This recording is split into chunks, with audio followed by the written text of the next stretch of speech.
Hi friends, welcome back to my channel. ఈరోజు video వచ్చేసి నేనైతే మార్నింగ్ టు నైట్ వరకు ఏమేమి వండుకున్నాము, ఏం చేసినాము అనేది చూపిద్దాం అనుకుంటున్నా. అయితే మార్నింగ్ లేవగానే నేను బ్రష్ చేసుకున్న తర్వాత వంట అయితే స్టార్ట్ చేసిన. చాలా రోజుల తర్వాత అయితే నేను ఉప్మా చేస్తున్నా. చాలా సింపుల్గా చేసుకుంటా. ఎలా చేసుకోవాలో చూసేయండి. మీకు వచ్చు కాకపోతే నేను ఏదో చెప్తున్నా అంతే. అయితే కొందరేమో ఫస్ట్ వాటర్ వేసి చేస్తారు, తర్వాత ఉప్మా వేస్తారు. అలా నేనైతే అలా చేయను. ఫస్ట్ అయితే ఉప్మా వేసి కొద్దిసేపు అయితే మంచిగా ఉడికిన తర్వాత ఉప్మా అనేది ఫ్రై లాగా అయిపోయినాక వాటర్ అయితే వేస్తాను. అలా చేస్తే టేస్ట్ అయితే చాలా బాగుంటుంది. చాలా మంది ఏమో వాటర్ వేసి ఉడకబెట్టిన తర్వాత అయితే చేస్తారు, కానీ ఇలా చేసి చూడండి ఒకసారి. అలా చేసేవాళ్ళు ఇలా చేయండి, ఇలా చేసేవాళ్ళు అలా కూడా ట్రై చేయండి. ఏది బెస్ట్ అనిపిస్తే అలా చేయండి. మా ఇంట్లో అయితే చాలా సార్లు దోశనే వేసుకుంటాం. అప్పుడప్పుడు ఉప్మా కానీ ఉగ్రాని కానీ అలాంటివి చేసుకుంటాం.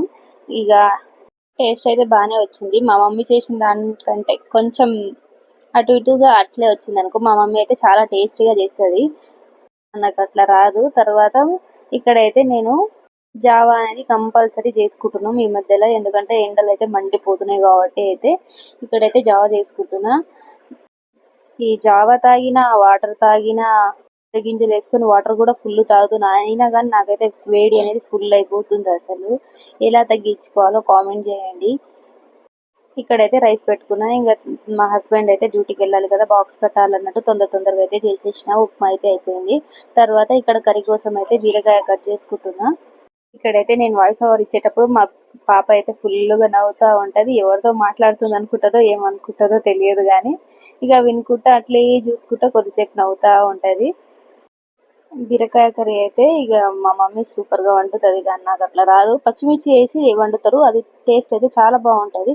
మళ్ళీ చాలా మంది ఏమో బీరకాయ తొక్కుతో ఏమో చట్నీ చేస్తారు. నాకైతే అస్సలు తెలియదు అది.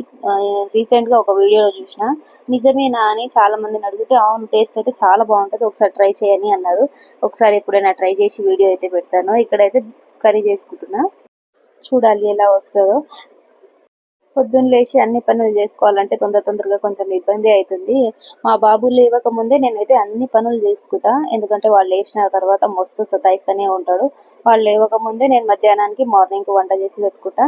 తర్వాత అయితే బ్రష్ చేపించి తినిపించేస్తా. తను ఏమో పెసరట్టు వేస్తా. ఇక వీడియో తీయలేదు. ఇక్కడ మా పాపది అయితే బట్టలు నేను మీకు వాషింగ్ మిషన్లో అయితే నేనే ఉతికేస్తాను కాబట్టి ఇక తొందరగా ఉతికేసి, అసలు మార్నింగ్ 10 కాకముందే ఎండలు అయితే మండిపోతున్నాయి. చూసిరా, వీడియోలో కూడా కనిపిస్తుంది చూసిరా, ఎండ అయితే మస్తు కొడుతుంది.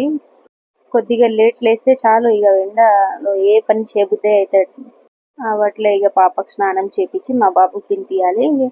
ఇక మా హస్బెండ్ వచ్చేటప్పుడు అయితే కొబ్బరి బొండ ఇంకా తాటి ముంజలు తీసుకొచ్చిండు. ఈ వీడియో అయితే నేను ఇన్స్టాగ్రామ్ లో చూసిన. ఒకసారి ట్రై చేద్దాం ఎట్లా వస్తుందో అన్నట్టు నేను ఇక్కడ ట్రై చేసిన. టేస్ట్ అయితే చాలా బాగుంది. ఎవరైనా కొత్తగా వెరైటీగా చేసుకొని తాగాలనుకున్న వాళ్ళు ఇలా చేసుకొని తాగండి. టేస్ట్ అయితే చాలా బాగుంది. హెల్త్ సూపర్గా ఉంటుందంట. నేనైతే ఎప్పుడు తాగలే. కొబ్బరి నీళ్ళు తాగుతా, కానీ కొబ్బరి నీళ్ళ కంటే నాకు ఇష్టమైనది ఏంటంటే దాంట్లో ఉన్న కొబ్బరి అయితే చాలా ఇష్టం నాకు. ఎప్పుడైనా కొబ్బరి తాగినప్పుడల్లా నేనైతే కొబ్బరి తీపించుకొని మరి తింటా. ఇక్కడైతే జ్యూస్ చేసిన మా హస్బెండ్ కి నా కోసం. టేస్ట్ అయితే అదిరిపోయింది. మీరు కూడా ఒకసారి ట్రై చేయండి. జ్యూస్ లో అయినా నాకు పాలు లేకుంటే అన్ని జ్యూస్ లో ఇష్టం, ఎందుకంటే నేను పాలు తాగను. ఇంక అందుకే నేను బయట అసలు జ్యూసే తాగను. నార్మల్ గా బయట జ్యూస్ ఏదైనా చేసే దాంట్లో అయితే మిల్క్ వేస్తారు కాబట్టి ఇక నేనైతే బయట తాగను, ఇంట్లోనే చేసుకొని తాగుతా. ఈ డ్రింక్ అయితే చాలా బాగుంది. మీరు కూడా ట్రై చేయండి, ఒకసారి కంపల్సరీ ట్రై చేయండి. మొన్న ఊరుకోయినప్పుడు మామిడికాయలు తెచ్చుకున్నా. అయితే ఏం చేద్దాం అనుకుంటే ఇక మా హస్బెండ్ ఏమో ఆగు నేనే చేస్తా అన్నట్టు ఇక్కడైతే పులిహోర చేసిండు. మామిడికాయ పులిహోర టేస్ట్ అయితే చాలా బాగుండే. మామిడికాయ వస్తే చాలు, ఏం చేద్దాం, చట్నీ చేద్దామా లేదంటే పులిహోర చేసుకుందామా లేకుంటే చారు చేసుకుందామా అన్నట్టే ఉంటుంది. ఇక్కడైతే పులిహోర చేసుకుంటున్నాం. ఎలా చేసుకోవాలో చూసేయండి. ఫస్ట్ అయితే కొద్దిగా ఆయిల్ వేసుకొని దాంట్లో పప్పు, కరివేపాకు, ఇక మిర్చి, పల్లీలు వేసుకొని కొద్దిగా నూనె వేసుకోవాలి. ముందుగానే తురిమి పెట్టుకున్నా నేనైతే. ఇది షార్ట్ వీడియో కోసం అని తీసిన, అందుకని ముందుగానే తురిమి పెట్టుకున్నాం. మామిడికాయనైతే నీట్ గా తురుముకోవాలి. తర్వాత అయితే వేసుకొని నీట్ గా కలుపుకున్నాక కొద్దిసేపు మాడిపోయినట్టు అనిపిస్తుంది కదా, అంటే ఉడికినట్టు అనిపిస్తుంది కదా, దాంట్లోకి అయితే అన్నం వేసుకోవాలి. ఇదే ఈరోజు మాకు నైట్ డిన్నర్ లోకి, ఎందుకంటే కూరగాయలు లేకుండా అందుకనేసి అదైతే కూర చేసుకున్నాం. తర్వాత తినేసినాక మా హస్బెండ్ అయితే పక్కన మార్కెట్ జరిగితే ఇక మార్కెట్కి వెళ్ళి వచ్చిండు. ఇక అన్ని కూరగాయలు ఎక్కడిదక్కడ తీసి పెట్టాలి కదా అన్నట్టు తీసి అయితే పెట్టేసిన. తర్వాత బయట అయితే పడుకున్నాం ఫ్రెండ్స్. ఈ వీడియో అయితే బాయ్, లైక్ చేయండి, సబ్స్క్రైబ్ చేసుకోండి.